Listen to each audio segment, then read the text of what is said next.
राम राम जी सारा ने मैं आपका अपना मोनू लाठर करसोड़ा अपने यूट्यूब चैनल गामा के हाल पे आप सभी का स्वागत करता हूं। आज गांव करसोड़ा में विकास मंच के पदाधिकारी पहुंचे और एक एक ने अपनी बात वहां पे रखी और सबसे ज़्यादा जोर उन्होंने इस सरकार में हो रहे भ्रष्टाचार पर दिया और एमएलए के द्वारा उनको नज़रअंदाज करना, काम न करना आदि के बारे में लोगों को जागरूक किया। और उन्होंने बताया कि वो हल्के के सभी गांव में जा करके जन जागरण अभियान चलाए हुए हैं। तो आइए आपको सुनाते हैं किसने क्या कहा हमारे बीच में आकर के। सबको राम राम। करसोड़ा गांव के मेरे पिता तथा बुजुर्गों, नौजवान साथियों, प्यारे बच्चों, आपके सामने मुलाना विकास मंच के नाम से गठन हुआ एक संगठन सरकार 2019 में बड़ी जेजेपी पार्टी का जो गठन हुआ था उसमें सब लोगों को बहकाया गया, सब लोगों को झूठे वादे करके आप लोगों से वोट हासिल की। हमने भी जेजेपी पार्टी के विधायक बनाने के लिए, अमरजीत ढांडा के लिए आपके सम्मुख होकर वोटें मांगी। आपने हमारा सहयोग किया, उसको विधायक बनाया। उजाला की मार्फत से 160 वादे इलेक्शन से पहले किए गए थे जो आप लोगों के सामने रखे गए। मेरा ख्याल है कि उनमें से एक भी वादा पूरा नहीं हुआ, जिनमें से कई वादे ऐसे थे जो हमारे बुजुर्ग बैठे हैं, इनको 5100 रुपये पेंशन का था, महिलाओं के लिए कॉलेज बनाने का था, लड़कियों के लिए गांव से बाहर जाने के लिए, रोहतक जींद जाने के लिए, शिक्षा के लिए सरकारी बस उपलब्ध करवाने का था, गांव में आरओ का पानी पिलाने के लिए हर गांव में वाटर वर्क्स के आरओ लगाने का वादा था। इस तरह बहुत से वादे थे, लेकिन एक भी वादा पूरा नहीं हुआ।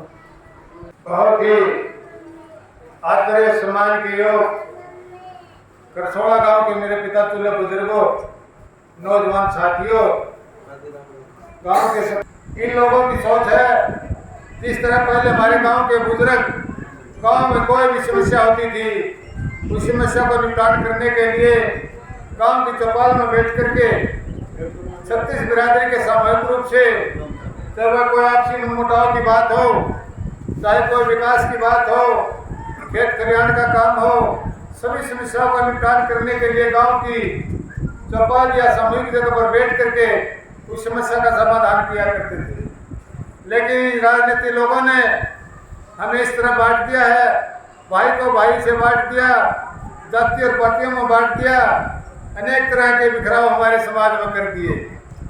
लेकिन विकास मंच के सभी सदस्य चाहते हैं वो पुराना जमाना, वो पुराना समय फिर लौट करके आए, जिस तरह हमारे गांव के बुजुर्ग जो समस्या हल करते थे, ये राजनीतिक लोगों के मुंह नहीं लगते थे। मुझे भी अफसोस होता है जब आपके बीच में जुलान हल्कों को पिछड़ा क्यों बनाया गया और जिन जिले का जो राजनीति में पीछे क्यों रहा। क्योंकि राजनीति जिन की बात करें या जुलाना ब्लॉक की बात करें तो आपके यहाँ से कोई ऐसा विधायक बनकर आप लोगों से नहीं गया जो कि आप लोगों की समस्या को निपटान करने के लिए विधानसभा में अब अपनी आवाज बुलंद कर सके। लोगों आपकी आवाज को बुलंद क्यों नहीं कर सकता? क्योंकि जब वो टिकट लेकर के आता है, वो सूट भर के रुपयों का, तो वो अपने पार्टी के आकाओं के पास जाता है और वहाँ से टिकट लेकर के आपके बीच में आ जाता है। मुझे अफसोस होता है इन लोगों का, जो लोगों की समस्याओं का समाधान करने के लिए विधानसभा और लोकसभा बनाई जाती हैं, जहाँ देश के कानून बनाए जाते हैं, जहाँ आपके जीवन की रेखाएं लिखी जाती हैं, लेकिन वहाँ के अनपढ़ और अज्ञानी लोग विधानसभा में पैसे के बलबूते पर पहुंच जाते हैं और पैसे के बलबूते पर पहुंच करके वे उन आकाओं के गुलाम हो जाते हैं। जब आपकी कोई भी समस्या हो उसका निपटान करने के लिए उनमें सांस और दर्द नहीं होता। क्यों नहीं होता? क्योंकि वे उनके गुलाम हैं। आज ये विकास मंच की जो तस्वीर आपके सामने है, इसको उज्जवल बनाने के लिए आपके आशीर्वाद की, आपके प्यार और आपके समर्थन की जरूरत है। ये विकास मंच लगातार 27 तारीख से पूरे हल्का जुलाना के बेहतर गांव में जन जागरण अभियान चलाए हुए है। आज ये 67वां गांव है, अपना करसोला गांव 67वां गांव है, जिसमें ये विकास मंच की टीम पहुंची है और जन जागरण अभियान के तहत नौजवान साथियों को, युवाओं को, अपने बुजुर्गों को जागृत करने का काम कर चुकी है। इस विकास मंच की टीम में हम लगभग 35 पदाधिकारी हैं। बुजुर्गों, नौजवान साथियों, आपको बता दूं, इनमें से एक भी कोई पदाधिकारी ना तो हुक्का पीता, ना कोई बीड़ी पीता। इसके अलावा जो और नशे हैं उनकी तो बात ही दूर है। हमारा मुख्य मकसद भी यही है कि गांव में युवा साथियों आजकल जैसे हुक्का ज़्यादा पीने लगे, अपने गांव से अपना हल्का बिल्कुल नशा मुक्त हो। हमारा मुख्य मकसद ये है, खेलों की तरफ बढ़े, शिक्षा की तरफ बढ़े, यही हमारा मुख्य मकसद है। और रही बात राजनीति की, बुजुर्गों, नौजवान साथियों, ये हम विधायक चुन करके भेज देते हैं और इन विधायकों को ऐसा लग जाता है गद्दी पर बैठने के बाद कि हम जैसे विधायक ही पैदा हुए हों और विधायक ही मरेंगे। उनको किसी वर्कर का, किसी कर्मचारी का, किसी सरपंच का फोन भी उठाना गवारा नहीं समझते। 9 साल पूरे सरकार को हो गए, महंगाई, भ्रष्टाचारी, हर कुछ इसने दिया, विकास के नाम पर कहीं एक ईंट भी नहीं लगी। और जब चुनाव का समय नजदीक आया तो 200 रुपये सिलेंडर के कम कर दिए। और अधिक समय जब नजदीक आएगा तो और अनेक लॉलीपॉप हमारे को देंगे। जो गरीब आदमियों के राशन कार्ड कटे हुए हैं उनको भी दोबारा से लागू करवाने का काम करेंगे। तो इसलिए हम फिर अपने पुराने दर्द भूल करके वो दाने बोटियां चुगने पर लग जाते हैं और अपनी वोटों का इस्तेमाल उनके पक्ष में करते हैं। तो आप सभी को ये सचेत करने के लिए आए हैं कि आने वाले विधानसभा चुनाव में, लोकसभा चुनाव में आप अपने मत का प्रयोग ऐसे लोगों को दें जो अपने देहात की, अपने गांव की, अपने हल्के के विकास की बात करते हों, युवाओं के रोजगार की बात करते हों, युवाओं को अच्छी शिक्षा देने की बात करते हों, अच्छा पानी पीने की देने की बात करते हों। तो यही सभी बातों को लेकर के विकास मंच की ये टीम हल्के के सभी गांव में जा करके लोगों को जागृत करने का काम कर रही है। आप सभी ने मेरी बात सुनी, हौसला बढ़ाया। आप सभी का बहुत बहुत धन्यवाद। बहुत बहुत धन्यवाद। बहुत सी बातें आपको बता दी गई हैं। मैं तो आपको सिर्फ 2 बातें बताना चाहता हूँ। 2019 के चुनाव के दौरान जब हम सभी साथी, आप सभी को जानते हो, ये सभी साथी 15-15, 20-20 साल से इसी पार्टी में काम कर रहे थे। पहले इनेलो में काम कर रहे थे, उसके बाद जेजेपी में चले गए थे। सभी साथियों ने 2019 के चुनाव में आपके बीच में आगे वोट मांगी थी और वोट देने के बाद आप सभी ने अपने विधानसभा की भागीदारी, अपने हल्के की भागीदारी विधानसभा में कर दी। और इतनी भारी मतों से भागीदारी हुई हमारी कि मतलब 25,000 वोटों से जिता के हमने उस विधायक को विधानसभा में भेज दिया। आदरणीय बुजुर्गों, उसके बाद आपके बीच में जुलाना में एक जनसभा करी डिप्टी सीएम ने, जिसमें हमारे मुख्य रूप से 2 घोषणा करी गई थी। पहली घोषणा थी जुलाना को उपमंडल का दर्जा दिया जाए। आज तक भी 4 साल हो गए, आज तक कोई भी अधिकारी कर्मचारी वहां पर नहीं बैठा। दूसरी घोषणा करी गई थी कतौली गांव में लड़कियां का कॉलेज खोलने की। आज तक भी उसकी जमीन की भी ये नहीं पता लग पाई अब कौन सी जमीन पे कॉलेज बनेगा। इस प्रकार से बहुत से आपसे झूठे वादे करके आपसे वोट तो ले ली, आपका काम कोई किया नहीं। 5100 रुपये पेंशन के नाम पे आपसे वोट ले ली, 75% युवाओं को रोजगार देने के नाम पे आपसे वोट ले ली, गांव में आरओ का पानी पिलाने के नाम पे आपसे वोट ले ली और गांव से लड़कियों को कॉलेज में जाने के लिए बस लगाने के नाम पे आपसे वोट ले ली। आदरणीय बुजुर्गों, नौजवान साथियों, आप सभी को आपके गांव में क्या क्या विकास कार्य हुए 4 साल में, ये बात तो आप भी सभी भली भांति जानते होंगे, क्योंकि आपका गांव, आपको पता हमारे गांव में क्या क्या कार्य हुए हैं। सारी सड़कें टूटी पड़ी हैं। एक राजा की जो सड़क है, इसका एक ढिंढोरा पीटा जा रहा है, भाई राजा की सड़क निकाल दी। बहुत अच्छी बात है, हमने वोट इसीलिए दिए थे भाई हमारे हल्के का विकास हो। बिरौली से लेके और किला जबरगढ़ तक की सड़क जाती है ये हमारे हल्के में, 20 दिन है ये सारी सड़क टूटी पड़ी है। और भ्रष्टाचार के नाम पे तो ऐसी बात बताऊं आपको, 30 करोड़ रुपये इसका टेंडर पास हुआ था 30 करोड़ रुपए इसका स्टार्टिंग बजट हुआ था भाई, वहां से यहाँ तक ये सड़क 30 करोड़ में बन के तैयार हो जाएगी। जब उसमें ठेकेदारों का और ऊपर बैठे अधिकारी कर्मचारियों का और सरकार का जब तक पेट नहीं भरा, उसका टेंडर 35 करोड़ का कर दिया गया। उसके बाद उसका 40 करोड़ का और बढ़ा के उसका 45 करोड़ का टेंडर कर दिया गया। बुजुर्गों, आज भी वो सड़क 10 जगह से टूटी पड़ी है। आप ये देखा होगा अपने गांव रामकली से इधर आते हुए रास्ते में भी टूटी पड़ी है। तो बुजुर्गों, नौजवान साथियों, आप सभी इस बात से निभिगो, भ्रष्टाचार के नाम पे जो फाइल दबाने के नाम पे नारियल फोड़ने का काम किया जा रहा है, उसमें भी इतना ज्यादा भ्रष्टाचार है। उन पाइपों की जो क्वालिटी है वो इतनी खराब क्वालिटी है, ये तो भगवान की मेहरबानी होगी, बारिश नहीं हुई। अगर बारिश हो जाती तो उसका भी गुणवत्ता का भी पता चल जाता। बुजुर्गों, नौजवान साथियों, आप सभी को इस चीज की जानकारी है।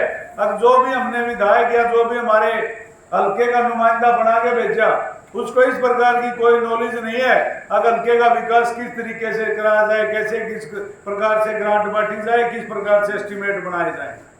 जो 27 तारीख से हमने एक जन जागरण अभियान चलाने का काम किया, उसमें सबसे प्रमुख मुद्दे हमारे यही थे।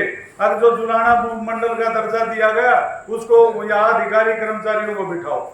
उसका इतना असर हुआ कि विधानसभा का जो सत्र चला था उस दौरान, उस विधानसभा के सत्र में हमारे नुमाइंदे द्वारा वो बात वहां पर उठानी पड़ी। इसी प्रकार से सड़कों की बात थी, बहुत सी ऐसी जो हमारा विकास मंच के माध्यम से हमने डीसी को ज्ञापन देके, जो गतौली से निडानी तक की सड़क जाती है, उस सड़क की फाइल दबी पड़ी थी। विकास मंच के सभी साथियों के माध्यम से हमने जो ज्ञापन दिया, उस ज्ञापन के माध्यम से वो फाइल उठी और उसका टेंडर लगवाया गया और उसका काम चालू किया। इसी प्रकार से जो अपने सामड़ों से गुसाई खेड़ा से जो भाई सुरजीत सरपंच साहब हैं, इनके आदेश पर, इनके माध्यम से हमने जो डीसी साहब को ज्ञापन दिया, उसका इतना असर हुआ, जो किनाना की और जो गुसाई खेड़ा और सामड़ों की जो सड़क जाती है, जो कट नहीं था, वहां पर सरकार को कट देना पड़ा। इस प्रकार से विकास मंच के द्वारा बार बार ये बातें उठाई और काम करने के लिए दबाव बनाया गया। तो आपसे आज मिलने का जो मकसद है, आपसे बैठ के बात करी जाए। ये सभी साथी हर गांव में गए हैं, राजनीति की भी बातें की हैं और सामाजिक बातें भी जो समाज की हैं, क्योंकि समाज से ही राजनीति चलती है और जब समाज से राजनीति चलती है तो उसका परिणाम अच्छा आता है। अब जो आदमी गांव में सामाजिक होगा उसको आप सरपंच बनाओगे, महेंद्र सिंह है जैसे लगातार संपर्क में रहते हैं, तो जो भी आदमी सामाजिक होगा गांव में, उसको आप जनता का प्रतिनिधि बनाओगे तो वो आपकी बात को मुख्य रूप से रखेगा और आप अपनी मान मर्यादा का भी ध्यान रखेगा। आजकल जो राजनीति है वो व्यापार की तरफ चली गई है और सौदा इसलिए होने लग गया कि जो बड़े बड़े नेता हैं, जो इस देश पर कब्जा करे बैठे हैं, जो पूंजीपति हैं, उन्होंने एक प्लान बना रखा है इस देश में कि भाई जो अच्छा आदमी है, जो ठीक ठाक नेचर का आदमी है, ईमानदारी से लोगों की सेवा करता है, उसको राजनीति से दूर कैसे किया जाए। उसको दूर करने का यही एक तरीका है कि पैसे की राजनीति हो जाए। हमारा यही मकसद है। सारे बुद्धिमान साथी हैं, थानेदार से रिटायर हैं, इन्होंने भी ईमानदारी से काम किया। नहीं थानेदार का काम में रहने का काम, थानेदार तो अपने राजधानियाँ में रहे हैं, क्यों जी मेरे साथ। तो जो समाज के जो अच्छे अच्छे लोग थे, उन्होंने एक समूह बनाया, अपना एक ग्रुप बनाया। भी हम हर गांव में जाए, हल्के घर गांव में हम इस चीज को पकड़ेंगे, समझेंगे, क्योंकि मोटे मोटे रुपयों में आजकल टिकट बिकती है। आपने अब ये जकरा कर दे, कान में फूंक मार दे, कौन सी पार्टी की टिकट कौन ले आओगा देखियो। जब हमने नुआ नहीं दे रहा ये हमारे बीच में कौन आदमी आएगा और किसको हम विधायक बनाएंगे, तो वो काम कहाँ से करेगा। वो तो पैसे दे देगा मोटे और टिकट ले आओगा और आपको भी महीने का आपकी भी मौज कर देगा। ले खाओ पियो ऐश करो, एक गाना नहीं आओ, खाओ पियो मित्रों ऐश करो। तो मतलब फिर महीने के बाद कुछ नहीं है, बेटो ध्यान नहीं रहियो। फिर ओड़ा सड़ोगे बिट्टा में, बिट्टा में जाओगे नुको जोड़ा हमने दो महीने दूंगा, समझे कि नहीं। तो आप लोग समझो और इस चीज को पकड़ो। अब राजनीति कहाँ जाने लग रही है, आपके अंदर ताकत है, आप अपनी ताकत को समझोगे, एकजुट होगे और तो एकजुट होके फिर नए समाज का निर्माण होगा। आज हम कहाँ खड़े, ये देखो जुलाना विधानसभा का जब नाम आता है तो हरियाणा में हमारी गिनती सबसे पीछे होती है। जो वह पिछड़ा हुआ हल्का है जुलाना। क्यों पिछड़ा हुआ है? दान तो हमारे बहुत हुए हैं, नौकरी भी लग रहे हैं बच्चे, हम उन तो बहुत आगे। हाँ, जो नांगल चौधरी उधर बैठे हैं, दाना भी नहीं होता, राम भरत यादव दानी हो गया है, लेकिन फिर भी हम क्यों पिछड़े? इसका कारण है कि हम राजनीति ने पीछे धकेल दिए। राजनीति, आप एक बात देखो, आप में से शायद कोई आईसीएल में नौकरी की है, आप में से किसी ने आईसीएल फैक्ट्री में गिलास बर्गर आपने की है? तो सन में मैंने भी छोटा बच्चा था, मैं सन 80 के आसपास मैंने देखा साइकिलों से एक गांव से 50-50, 40-40, किसी गांव से 60-70, हजारों की कई हजार आदमी वहां पे नौकरी करते थे सन 80 के आसपास। और आज हाँ, तो आगे तक भी चलो, लेकिन उस टाइम का जिक्र है ये, गुड़गांव नाम की कोई चीज नहीं थी, वहाँ कोई इंडस्ट्री नहीं थी उस टाइम पे, सादा काम था। यहाँ हमारे पास, यहाँ हमारे लगते जुलाना के नजदीक आईसीएल इतनी बड़ी फैक्ट्री थी, 250 एकड़ में फैक्ट्री है वो अभी बिकी। 267 किले जमीन उसके नाम थी, 267 एकड़ में फैक्ट्री थी। वो हमारे यहाँ के आचार विचार ने उसको बंद करा दिया। अगर राजनीति में ताकत होती तो ऐसी ऐसी यहाँ पे 20 फैक्ट्रियाँ लगती। हमारा नाम उस टाइम पे शाह और जुलाना में एक वो बड़ा इंडस्ट्रियल हब की घोषणा की थी सन 87 में। देवीलाल जब चीफ मिनिस्टर थे, जुलाना उसमें मतलब इंडस्ट्री हब के नाम से यहाँ पे स्थापना की थी, कागजों में कर दी। लेकिन वो सरकार जब उथल पुथल होगी तो उसमें भजनलाल का फिर दाव लग गया, तो वो शाह मिल गया उसको, शाह कस्बे में। तो अगर यहाँ फैक्ट्री होती तो हमारी जमीन आप देखो, जहाँ हमारी कितनी अभी महंगी जमीन है, लाखों में बिकती है, 28 लाख, 30 लाख, 35 लाख। आप रोहतक में चले जाओ, 2 करोड़ 2.5 करोड़। एक मैंने मिला कई दिन पहले सुनारिया गांव का, जहाँ पर टिब्बा था, कुछ भी नहीं था। मैं वहाँ पढ़ता था सन 86-87 में, वहाँ रोहतक में पढ़ता था। सुनारिया गांव टिब्बा होता था और उस टिब्बे में 5 करोड़ का किला बिका है। ये इस चीज का उदाहरण है कि हम कहाँ खड़े हैं, वो कहाँ खड़े हैं। अगर वो 1 एकड़ जमीन बेच दे, अपने 20 किले खरीद ले उस जमीन से। ये सारी चीजें जो है, वो हुड्डा चीफ मिनिस्टर बना, उसने वहां पे अपनी बैठा दिए सबके में। अब हम कहते हैं कई बार, भाई देखो भाई कांग्रेस की हुड्डा ने भी हमारे साथ भेदभाव किया है। हम किसी पार्टी के गुणगान नहीं करने आए, हम तो बताने आए कि राजनीति ने हमारे को कितनी पीछे फेंक दिया है। अब हुड्डा मान लो किसी को टिकट दे दे, वो टिकट देखते उसका कान पकड़ लेगा, यूं कान के रस्सी बांध देगा और रोहतक से रस्सी से चलाएगा। वो करसोड़ा वाला को बिल्कुल बात नहीं सुनेगा, करसोड़ा वाला की बात सुनेगा कोई अपने करसोड़ा गांव का, आपके समाज के बीच में रहने वाला, आपके सरपंच हम लोग का सुरजीत है भाई, सामाजिक है, वेदपाल है, आनंद है, जो आपके बीच में जो रहता है वो आपकी बात को सुनेगा। आज मेन मकसद यही है कि राजनीति में आप जागृत हो, समाज को आपस में जोड़ो। जातियों में बहुत बांट दिया है, लोग है ना जात के नाम पे वोट ले रहे हैं, काम के नाम पे कोई वोट नहीं मांग रहा है। और कई तो ऐसे खागड़ा में 2019 में आया था यहाँ पे, न्यू विकास थारा जी करे तो दे दियो वोट, ना जी करे ना दियो। कि उस 2016 में लठम लठा करवा दिए आप लोग, इतने बांट दिए। बांटने के बाद उनको ये हो गया महसूस कि भाई ये लोग जातियों के हिसाब से वोट देंगे, काम के हिसाब से वोट नहीं देंगे। बातें तो और भी बहुत हैं, कभी मौका लगा तो गांव को पूरे को इकट्ठा करो। आज थोड़ी संख्या भी है, हमसे गलती मारी रही हो कि आप लोगों से कहीं न कहीं चूक रही हो, तो सरपंच साहब अगली दफा जब राउंड मारा तो पूरे मतलब ताम झाम थे, गाँव में 500-400 आदमी इकट्ठे होने चाहिए। भी बन रखी थी। अच्छा, हमने माफी भी मांग ली, कोई बात नहीं, हमने क्षमा भी मांग ली। लेकिन जितने भी आए हैं सारे एक मन बना कर जाओ, एक एक आदमी को जागरूक करो, सभी जातियों को जोड़ो, समाज का निर्माण करो और अच्छी राजनीति का निर्माण करो, ताकि देवयुग जैसे चल रहे आप जाओ तहसील में, कितना बुरा हाल है। तहसीलदार भी नहीं बैठे आपके पास, भी नाम तो करो फाड़ा ही नहीं करा। कितने बिजली बोर्ड में जाओ एसडीओ नहीं बनता, 2 महीने से बिजली विभाग में एसडीओ नहीं है, 6 महीने से तहसीलदार नहीं है तहसील में। छोटा तहसीलदार काम चला रहा है, काम चलाओ। इसका मतलब आपका कोई रुखाड़ा नहीं है यहाँ पे, आपका रुखाड़ा बैठा हो अपना समाज से निकाल के, अपने बाबा इनकी दाऊदी की डाल लट लेकर बैठा दो शामी किसी ने, जब सुधार होगा आपका। आपने मेरी इस बात को ध्यान से सुना, कोई गलती हो तो माफी देना। आपका बहुत बहुत धन्यवाद। वाह जी, राम राम दोबारा सभी को है। ठीक है जी बाबू, ठीक लग रहा है काम करने।